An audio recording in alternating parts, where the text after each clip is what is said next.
bem, de volta aqui na nossa programação, trazendo movimentações do mercado, trazendo notícias, entrevistas também. Aqui comigo, na bancada, mais uma vez, Marco Saravalli, CIO da MSX Invest. Sempre um prazer, viu, Saravalli, te receber aqui. Achei que você ia estar de barba, de Papai Noel, de touca, de vermelho. Não, hoje você está tranquilo, né? Nem no dia do Natal você adere ao Papai Noel, Saravalli. Tá chegando, né, Felipe? Tudo bom? Tudo ótimo. Obrigado, Felipe, pelo convite. Daqui a pouquinho a gente tem a nossa celebração aí, né? Você é da casa, né? Sem convite. Nesse ano, bastante difícil. Acho que o que a gente não falta nesse ano são pedidos aí, né? No Natal, né? O que a gente não quer, né? A gente não quer o câmbio de 2010, né? Não, as ações da Prio de 2020, começo de 2020, VEG de... Enfim, temos vários pedidos aqui que o investidor pode pedir nesse Natal. A listinha está pronta já, o Saravalli. Falando em listinha, né? A gente viu vários momentos em que o pessoal estava pedindo mais dividendos da Petrobras, né? Inclusive o próprio governo. Essa chegou. Dividendo extraordinário, fez cartinha para o Papai Noel e foi atendido, inclusive essa semana, com pagamento aí de uma parte aí dos dividendos, dos gordos dividendos da Petrobras. A empresa está indo muito bem, podendo continuar pagando dividendos. Não só ela, né, Saravalli? A gente tem uma série de empresas aí que estão com o caixa cheio, não é o saco do Papai Noel cheio de presente, mas está com o caixa cheio, preparada aí para continuar uma política interessante de dividendo para os acionistas. Não só falando de Natal, mas talvez já antecipando uma retrospectiva, né, de 2024, mas certamente esse foi um dos principais assuntos do ano, né, em relação à política de dividendos, né, política de preços, geração de caixa, investimentos e também a distribuição de proventos, né, dividendos da Petrobras, que demorou, foi muito discutida, trouxe volatilidade para as ações, mas de certa forma as ações até que se comportaram em relação a 2024, né, tendo em vista o desempenho bastante negativo de outras, né, concorrentes aqui no Ibovespa. A Petrobras até que foi bem comportada, né, e nos 45 do segundo tempo, né, entregou a promessa, depositou aí para todo mundo. Você deve ter recebido já esses recursos, né? Dá uma olhada na sua conta corrente, aí na sua conta da sua corretora, está lá, então já foi pago. Não só os dividendos recorrentes, dividendos extraordinários. E mais importante que isso, a empresa já sinalizou, né, que existe uma expectativa de entregar bons dividendos. Até a gente está discutindo muito isso, né? O importante para 2025, se você está olhando para esse tipo de estratégia, olhe principalmente o indicador que a gente chama dívida líquida sobre EBITDA. As empresas menos alavancadas, menos na minha opinião de 3 vezes, 2,5, 2 vezes, são números mais saudáveis. Tá? Lógico, depende do setor, do momento que a companhia está passando, mas, né, gravitando talvez nessa ordem de grandeza, tem uma probabilidade muito grande das empresas acelerarem as distribuições de dividendos. Não acontece não só vamos colocar empresas, indústrias, mas também até no setor financeiro, bancos também, isso deve ser bastante comum. Mas a Petrobras certamente no ano 2024, 2025 também, né, assim como foi 2024, está sendo 2024, vai ser um dos destaques positivos também na distribuição de dividendos. Né? Difícil ser aquele indicador lá que a gente viu alguns anos atrás, mas se a gente pegar na composição do Ibovespa, a gente vai encontrar novamente em 2025 o destaque para a Petrobras. Temos outras ações, certamente, acho que é um pouco do assunto, até diferentemente do que acontece ou tem acontecido nos Estados Unidos, lá o investidor ele prioriza muito mais o ganho de capital. Aqui no Brasil, talvez por grandes incertezas, por muita volatilidade, o investidor ele prioriza um pouco mais a previsibilidade, né? Os gestores, né? Os acionistas. Então, se a gente olhar para o desempenho das ações em bolsa, grande parte daquelas que tiveram, né, consolidado, tiveram um bom desempenho nesse ano 2024, né, se destaca certamente as empresas que aumentaram a sua distribuição de dividendos nesse ano. Tá? Então, só para fazer um resumo aqui, certamente todos que pediram, né, ao longo do ano um presente de Natal, né, que é essa distribuição de dividendos, não só de Petrobras, mas principalmente de Petrobras pelo seu volume bilionário, está aí, né? Está entregue o presente. E aí depois vocês me coloquem também, Felipe, o que já devolvo para você, o que você faria ou o que você vai fazer com os seus dividendos, né? Dividendos tem a máxima aí, né? Você reinveste. Não dá para deixar parado nem fazer outra coisa. Um bom investidor sempre reinveste. Os value investors dizem que tem que reinvestir, senão não vale a pena, né? Você vai investir para dividendo só para gastar o dinheiro, vale a pena, tem que construir o patrimônio. Ô Saravari, você citou Estados Unidos, né? E lá eles têm essas categorias, né? As dividend kings, as aristocratas dos dividendos. Aqui no Brasil a gente está chegando em algumas delas aí, a gente tem algumas parecidas e quais seriam, né? Para a gente colocar no radar também, né? Já que o pessoal que assiste a gente às vezes pega uma coisinha aqui, uma coisinha ali. Petrobras já era bola cantada, né? Já todo mundo sabia que poderia vir um dividendo bacana e veio, efetivamente. Para a gente colocar no radar algumas empresas que podem vir a ser aí esses reis dos dividendos, aristocratas dos dividendos, a gente tem aqui no Brasil ou não, Saravari? A gente não chega perto ainda desses índices americanos? A gente tem uma diferença muito grande, porque lá eles têm principalmente uma estabilização econômica, né, e da moeda por muitos anos, muitas décadas. Aqui no Brasil a gente não consegue fazer esse tipo de avaliação, porque a gente tem uma estabilidade econômica muito curta, né? Eu não estou nem falando do plano real, mas dentro do plano real, né, a gente tem alguns anos que a inflação vai para 6%, 8%, 10%, e aí começam a ter algumas distorções. Isso acaba retirando, né, dificultando ter essas comparações. Então, tem alguns estudos, né, sendo feitos ao longo desses últimos 5 anos, mostrando algumas ações que têm essas características. Mas lembrando, os conceitos americanos, né, que a gente chama, elas são empresas que sempre dão lucro, tá? Então, já é diferente aqui no Brasil, porque as empresas aqui, historicamente, têm algum período que pode ser que não dê lucro, né, por conta de despesa financeira, volatilidade em algum indicador. Então, já começa pelo primeiro ponto. O segundo ponto, né, nos Estados Unidos, são empresas que sempre dão lucro, sempre distribuem dividendos, né? E o terceiro ponto, né, nessas aristocratas, principalmente, são dividendos crescentes sucessivos, né? Então, se deu $1 no ano, no outro ano deu 1,01, no outro ano deu 1,02, então sempre cresceu o dividendo, né, distribuído ao longo do tempo. Tá? Aqui no Brasil a gente tem que pegar, infelizmente, um período um pouco mais curto, mas a gente tem ali algumas empresas, 5, 6, 8 empresas que se destacam. Eu vou colocar aqui principalmente, acho que uma delas, que é uma das recomendações aqui já recomendei aqui na BMC News, né, já recomendei também os nossos projetos na MSX, que é, por exemplo, o caso do Banco do Brasil. O Banco do Brasil consegue ter sempre lucratividade, né, consegue ter uma boa política de dividendos, né, e consegue ter lucros crescentes e, consequentemente, distribuir dividendos crescentes, pelo menos ao longo desses últimos 5 anos. Então, a gente tem uma série de outras empresas. Olhando para o Banco do Brasil, tudo mais constante, já é uma pergunta que eu sei que você vai fazer, o Felipe vai fazer aqui. Marco, quanto que eu vou receber de dividendos do Banco do Brasil se eu comprar hoje especificamente? Tá? Depende, lógico, do resultado, principalmente do lucro líquido, né? Se vai ser um pouco mais conservador, um pouco mais otimista, mas as nossas projeções rondam ali na casa dos seus 12%, 13%. Tá?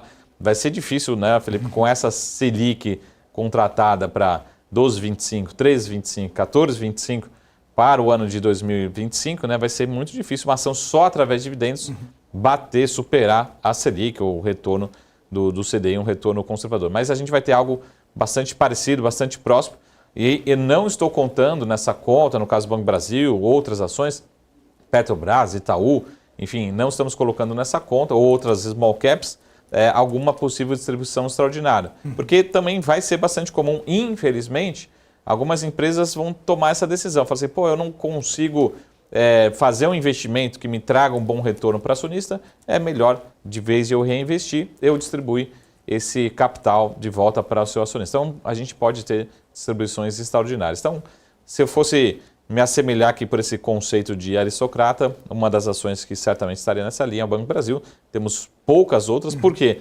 Porque a gente tem algumas empresas que distribuem muito lucro, muito dividendo. No caso, vamos pegar esse ano as ações de proteínas, né? Marfrig, JBS principalmente, teve uma forte expansão no seu lucro e uma forte expansão na sua distribuição de dividendos, né? Mas são empresas que, se pegar um ciclo de baixa, algum efeito cambial, né, no seu resultado financeiro, pode ter até mesmo prejuízo, né? No prejuízo na linha final. E aí, prejuízo, a gente sabe que não vai distribuir prejuízo também para o acionista, pelo menos não nesse sentido, né? Então, isso pode acontecer. Então, a gente está passando por um bom momento da proteína, né, das empresas de proteína, mas não necessariamente a gente vai ter os próximos 2, 3, 5, 10 anos. A gente pode ter, sim, um 2025 muito bom para esse setor, mas não necessariamente nesse conceito que a gente fala de consistência por muito tempo. Então, talvez um termo americano, né? E funciona super bem aqui no Brasil. Talvez a gente consiga se assemelhar, mas um período muito mais curto do que a gente tem por lá, né? O interessante é que se for passar o screening ali, você faz o filtro nas empresas, não sobra muito também, né, Seravalli? Aí fica mais tranquilo para poder fazer a escolha, para poder verificar qual que se encaixa melhor aí no seu estilo de investimento também, né? Tanto lá como cá, né? Então, assim, lembrando que lá também tem um ETF, né? Também tem um índice que acompanha essas empresas, né, Aristocratas. Quando a gente faz desse tipo de empresa, a gente está pegando o S&P 500, mas você pode expandir um pouco, né? Mas lembrando, por exemplo, se você está olhando para esse ano de 2024 especificamente, terminando, olhar para o desempenho dessas ações, que eu falei, é diferente do Brasil. Lá nos Estados Unidos, o investidor procura muito ganho de capital, e ganho de capital acelerado, né? Então, são sempre aquelas empresas sete magníficas, empresas de tecnologia, empresas que crescem muito rápido, setor de saúde, né, de pesquisa, empresas que dobram, triplicam seu lucro em um espaço de tempo muito curto, tá? Só que essas empresas, pelo contrário, elas não distribuem dividendos, ou distribuem poucos dividendos, ou, de certa forma, estão até queimando caixa, estão reinvestindo grande parte aí da sua geração de caixa e precisam continuar se alavancando. Então, essas empresas que estão subindo muito, né, elas não têm a característica de forte distribuição de dividendos. Ou estão começando a distribuir dividendos agora, nos últimos 2, 3 anos, tá? Então, se a gente comparar o S&P 500 ou as sete magníficas com o desempenho dessas empresas aristocratas, ou empresas que distribuem muitos dividendos, vocês vão ver que quem está indo melhor lá são empresas de crescimento, forte crescimento. Aqui no Brasil é o contrário. Por conta de todas essas incertezas que a gente está passando, juros altos, né, inflação descontrolada, câmbio muito alto, os investidores têm priorizado a previsibilidade. Essas ações têm apresentado desempenho bem melhor. Se pegar Marfrig foi um grande destaque positivo, JBS foi um grande destaque positivo.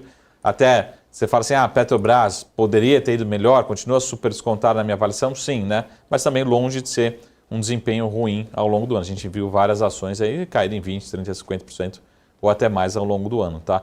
Então, aqui o investidor tem priorizado a previsibilidade, a distribuição de dividendos, tá? E talvez seja esse tom também para o ano de 2025, né? Então, olhe muito para a alavancagem, né?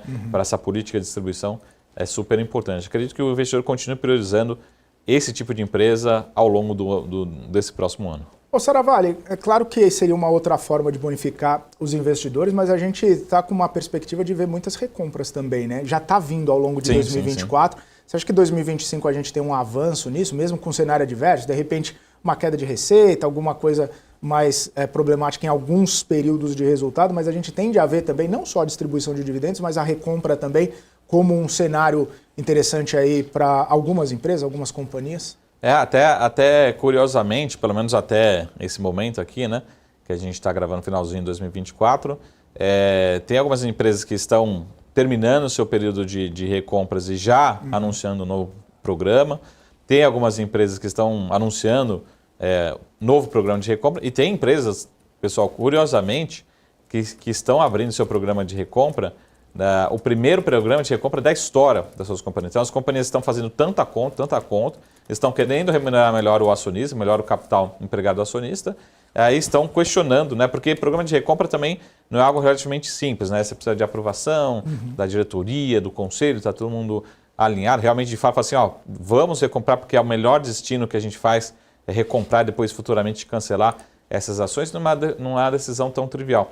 Mas tem algumas empresas no final desse ano de 2024 que estão abrindo o seu primeiro programa de recompra da história da companhia, da história de capital aberto, né? Período de capital aberto.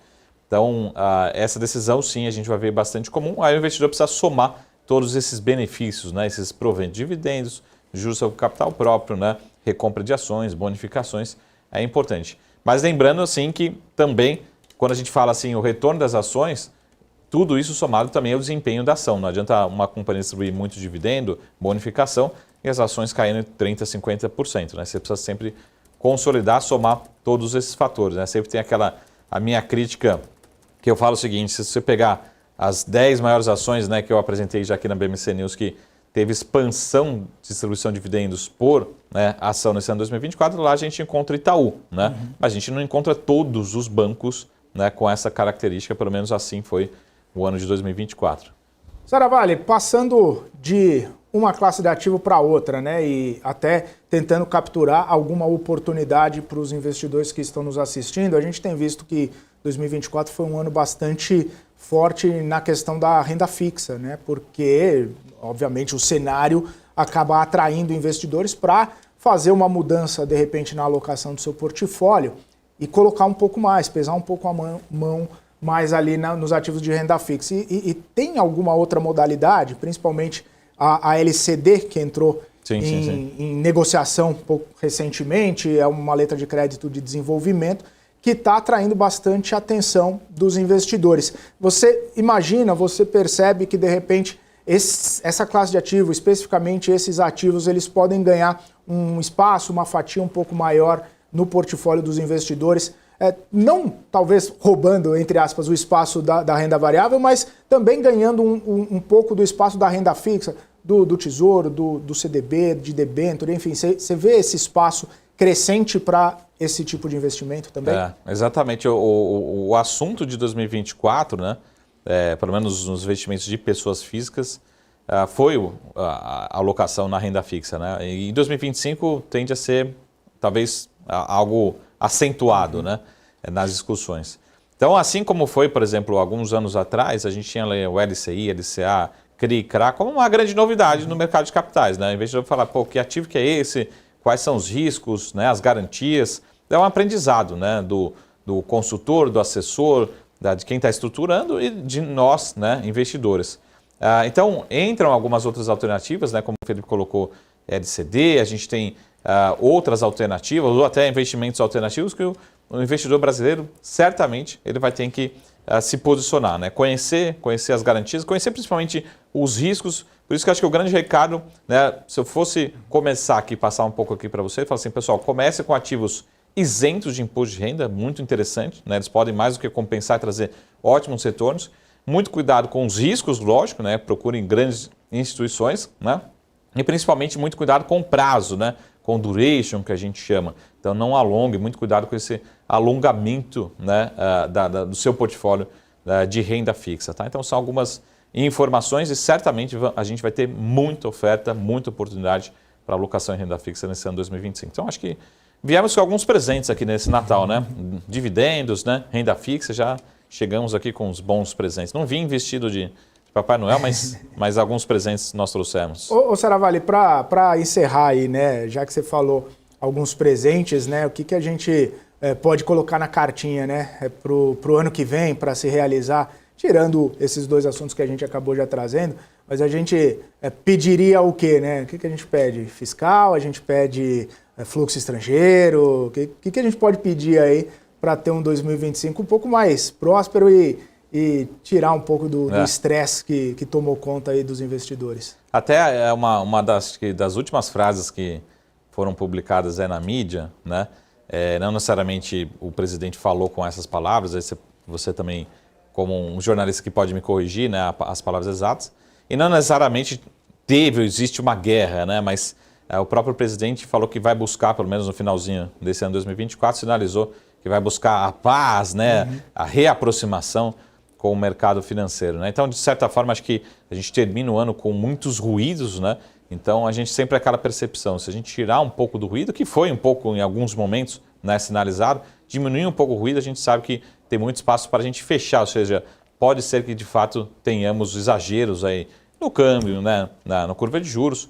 Se tivermos um melhor diálogo, né, alguma sinalização, já é suficiente talvez para recuperar pelo menos uma parte aí dos exageros que nós estejamos vivendo. Lógico que a gente precisa ir além, né? Talvez não seja suficiente, mas só essa sinalização, né, de querer essa reaproximação, né, de ter mais diálogo, é importante. Então, terminamos o ano e começamos o ano sempre pelo menos com aquelas expectativas, né, com aquelas promessas, vamos ver o que a gente pode concretizar, né? Então, assim, eu sempre falo, aqui no Brasil a gente tem boas pessoas, bons ativos, boa regulação, né? E agora é só juntar um pouco de tudo isso, trazer mais previsibilidade, né? Contratos de longo prazo, respeito, né? Boa segurança em todos os sentidos, principalmente segurança jurídica, que a gente consegue voltar no trilho, né? A gente só, né, sair um pouquinho do trilho, só reajustar, a gente volta. Mas não é sem volta, então?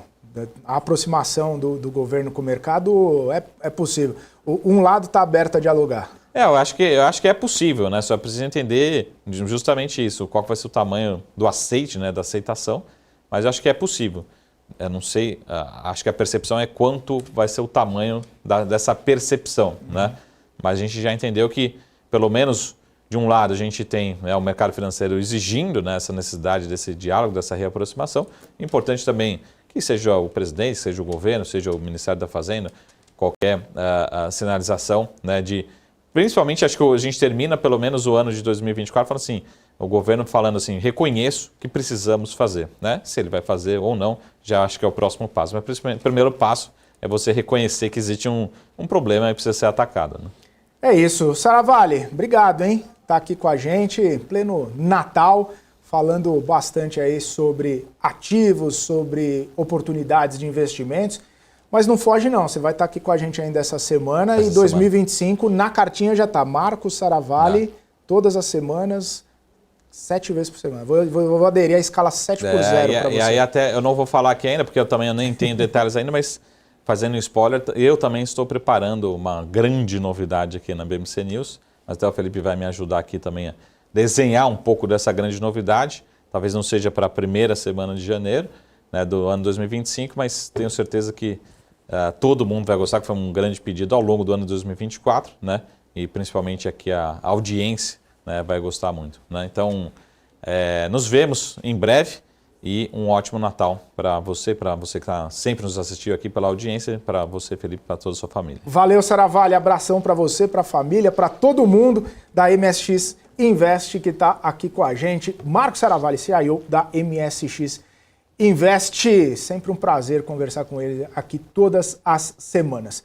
A gente vai para um rápido intervalo, daqui a pouquinho a gente está de volta, continue com a gente, são 2 minutinhos só.